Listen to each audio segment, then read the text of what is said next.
we have to understand that as we experience life and as we go through life, life can hit us in particular ways. It can make us respond in particular ways.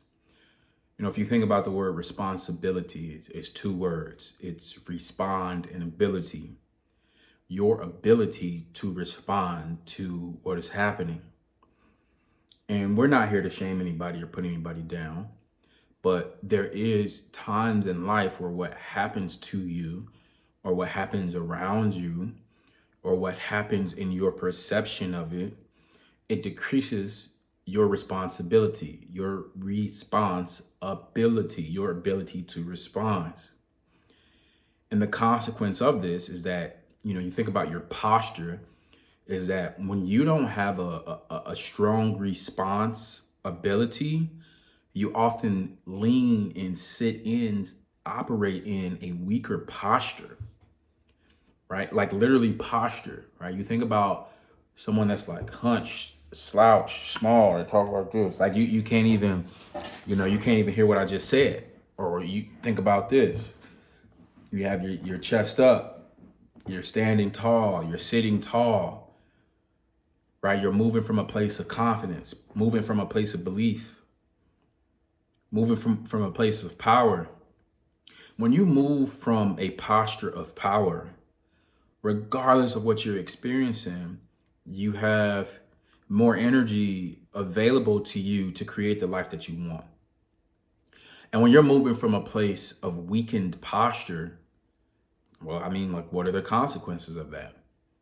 Potentially, perhaps it's weaker energy, lesser energy. Potentially, it's weaker thoughts about possibility. What I want to get across to you today is that most of life, most of creating what you want, most of the law of attraction, most of being who you want to be, doing what you want to do, most of it comes down to the posture that you live in. And if you think about this analogy, like literally, and think of it as, an analogy for life, you can see that there is a direct impact on your life by the posture that you choose. And look, again, I get it. Life beats you down. Life gives you problems. Life gives you stress. I understand that. But healing means wholeness. And so if we can get beat down, if we can get stressed, and if we can have problems, that means we can also do the beating up. That means we can also resolve the stress. And that also means we can get rid of the problems. So healing means wholeness. It means you have to look at the whole picture. You have to look at the whole picture. You can't just look at the moment of, okay, I'm getting beat down right now. Okay, well, like my granny used to always say, fight back. It's time to fight back. So if you're in that season of life where like, man, I'm getting beat up, whether it's relational, or career, or just with yourself, what I would recommend you do is you start to fight back. I mean it, like fight back. If you feel like life is being a bully and it's beating you up and, taking advantage of you and it's looking for you and it's targeting you, well, then you're prey. You're the prey. Just like how we talk about in when we talk about the animal kingdom, you're the prey. Like there's an apex predator in your space that's not haunting, hunting you. It's hunting you. You're the prey right now. And so I just want you to think about that. Like, am I posturing of prey? Like, am I posturing of prey right now? And there's nothing wrong with that. There's no shame in that. Don't beat yourself up if you're like, yeah, I am sitting in the posture of the prey. So the big question is, are you ready to become the predator? That's the big question. Are you ready to become the predator? Are you sick and tired of being the prey? At some point, you have to get tired of being the prey. At some point, you have to fight back. At some point, you have to bounce back. At some point, you need to be the predator towards life, and you need to be the one going after life. You need to be the one seeking domination of life. Now, this doesn't mean hurting people or taking advantage of people. That's not what I'm pitching at all to you. But I'm saying, like, you might need to become the predator here. It's like, oh, I'm broke. Okay, well, you don't have a budget. You don't even know where your income goes. Like, being the predator in that situation will be saying, hey, you know what? I'm gonna create my budget. I'm gonna dominate it, and I'm gonna check it every single day because I'm tired of being broke. I'm gonna pay myself first. Boom. You just became the predator. Now the problem and stress that you have with becoming the prey, or that you were the prey, now that doesn't exist anymore because you have a plan to attack you. Right? Relational. Oh, I don't have this in my relationship, or I don't have that, or I don't even have a relationship and I want one. It's like, okay, well, what does it look like to become the predator then? What does it look like to become the hunter? And someone may hear this and be like, well, I don't have that type of personality. It's like, okay, like, you don't have to be extroverted. You don't have to be outgoing for this. You don't have to be type A. I'm not even asking you to be aggressive, because all predators are not aggressive. Some of them are just smart. Some of them are just intellectual. Some of them are patient. So you can be who you are. I just need you to be more in line with what you want.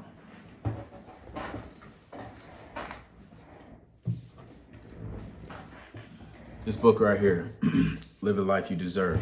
This is a book I just wrote and just put out. There's a chapter in here called The Magic of Confronting the Predator. It's on page 45. One of the things that I'm talking about in the book is that, we all have this predator in our life. The predator may be like your lack of budget. If you're trying to get in shape, maybe the predator is your habits with food or your habits with sleep, your relationship to food, right? If you're one of those people and you're like, oh, dating sucks. Maybe dating doesn't suck. Maybe it's you. And I know someone's going to be like, oh, no, dating sucks. But the cell phone's this and this person that, and, maybe it's you. You don't want to hear that. No one in your life is going to tell you that. I can tell you that because, what are you going to do? Come beat me up? I'm just being honest. Like, maybe it's you. Maybe you don't have a code of ethics for how you date. Maybe you don't have boundaries for how you date. Maybe you don't even know who you want or what type of person you want. Maybe you don't even know who you are in relationship. Why should someone even date you?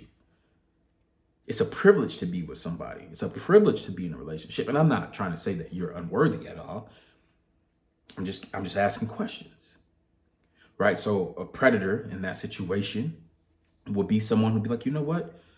This is the type of person I want. This is the type of person that I am. This is what I'm willing to give. And this is also what I'm willing to do to get it. And that's the part that I want everybody to understand who's seen this video. It's like, what are you willing to give up? Right? Because when you listen to people talk, oh, I want this, I want that, I want this, I want that. Cool. I'm not here to kill your dreams. Do what you want. Get what you want. Like the book says, live the life you deserve. I'm not here to tell you can't do it. I'm reminding you that you can do it. I'm encouraging you to do it. I'm pushing you to do it. But what I need from you is a standard for how you're going to live. What I need from you is boundaries for things that are keeping you away from what you want. It's like, oh, I want to save up you're broke. And you're like, oh, I want to save up my first $1,000. Okay, I don't want to see you eating at restaurants for the next, 2 months. Oh, that means I got to cook everything at home. Well, what are you going to do? What type of posture are you in? You're in the posture of, I'm broke and I need to change my life. But then you're also in the posture of, I want to eat at restaurants. And it's like, sure, no issue with eating at restaurants. Like, sure, go for it if that works for your budget. But if it doesn't work for your budget, it might be more economical to not do that. I'm not saying right or wrong here. I'm just saying I want you to be in alignment with what you want. Being in alignment with what you want means you got to ask yourself, what are you willing to give up? What are you willing to sacrifice? What are you willing to release?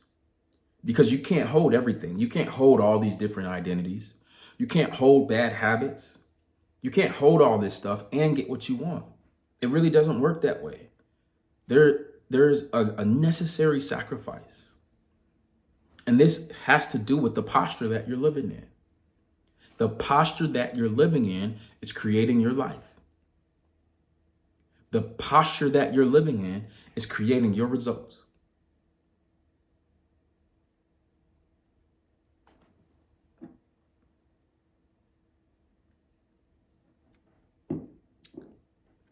So, how do we make this change? How do we make this change when the people around us support our BS? How do we make this change when the people around us support our BS, when they don't have vision, when they don't have goals, when they don't have drive, when they themselves might be negative or pessimistic, or they might be bringing us down, or even to the strongest degree that the people around us are our triggers. They're our emotional triggers. They trigger our wounds. And so maybe we feel like we can't be ourselves. Maybe you feel like you cannot be in the posture you want to be in because the people around you know you as a specific version of you, and they want to hold you to the version of you that they know. Well, this requires bravery. This requires bravery. Bravery is the ability to have the courage to pursue what you want, regardless of the ridicule or the name calling.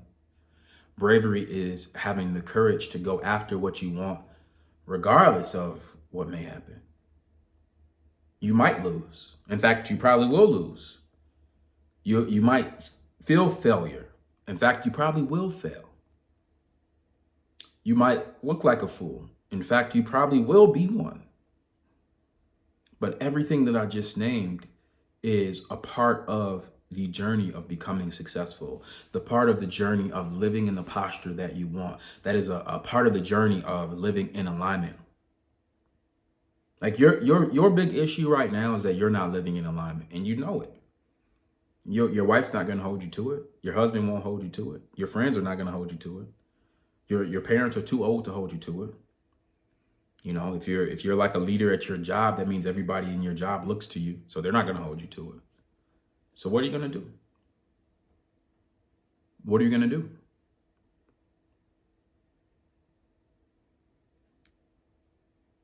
I guess you have some decisions to make, because the posture that you've been in has created the life that you're currently in right now. And if there are some things missing, you're going to have to let go. Your only choice. You don't have to let go. You can keep doing the same thing. But if you keep doing the same thing, you will keep getting what? The same results. So if you're hearing this and you're like, ah, man, I'm afraid. Okay. Be afraid. What does that mean? You're afraid. You're afraid for a couple of reasons. One, you don't have enough experience in this new posture. So in that case, getting experience in this new posture will alleviate the fear. Okay. I'm afraid of what other people will say. Okay, my question to you is, why do you care? Why do you care? These people that you're afraid of what they'll say, they have their life. They have their responsibilities. They have their duty to live their life. So why do you care what they're going to say about you? Oh, well, it's my family. What does that mean? Oh, well, it's so-and-so. What does that mean? You have a responsibility to yourself. You have a responsibility, if you believe in God, you have a responsibility to God, to whatever God you may praise. If you believe in the power of the infinite cosmos, the power of Mother Earth, you have a duty to Mother Earth and to this cosmos. Your ancestors who came before you sacrificed more than you'll ever know, because they're not here to tell you about what they sacrificed. I want you to think about how disrespectful it is of you to not live in your posture, in your highest self, in your alignment, to not live in your purpose. I want you to think about how disrespectful it is to your ancestors to not live every day like it matters, to not pursue everything like it matters, to not be relentless towards your goals and your passions and your dreams. Your ancestors, a lot of your ancestors died for you to live. How dare you sit behind your screen and live this weak, pathetic life when you're capable of so much more? Stop it. Stop disrespecting your ancestors by being this way, by being in this weak posture. You're so much better than this. You're so much more than this. And I have empathy for you, and I understand how hard it is to lose a job, to lose a parent, to all of a sudden you may be pregnant randomly, to lose a best friend, to someone you love not speaking to you, to be going through a breakup. I understand how hard all those things are. Maybe you were a victim of violence. I empathize with you on every level. I understand all of those pains and all of those wounds and all of those traumas. And I validate you, and I validate your experience. And I'm asking you to step into your greatness. I'm asking you to step into your posture. I'm asking you to stop talking like a victim, to stop being a victim, to stop being weak. I'm asking you to pursue everything you want in life and to accept that you will fail. So what? You must still stay in alignment, and you must still stay on the path. You will fail. It's okay. Stop beating yourself up when you fail. This is about posture. This is about how you sit, how you stand, how you operate, how you move. This is about your code of ethics, your code of honor. This is about what you stand for. This is about, it's funny when you watch a movie, they always talk about what they're willing to die for. My question to you is, I didn't even have to say it. Exactly. I didn't even have to say it. So that's the question. That's the question. See, when you answer that question, I got goosebumps thinking about it. That's when you start tapping into your potential. That's when you start tapping into your next level. That's when you start living the life you deserve. That's when you start making it extremely easy for yourself to have boundaries, to have discipline, to have respect, to have honor. You can't unhear this now. You can't unhear this. The rest is up to you. Live the life you deserve.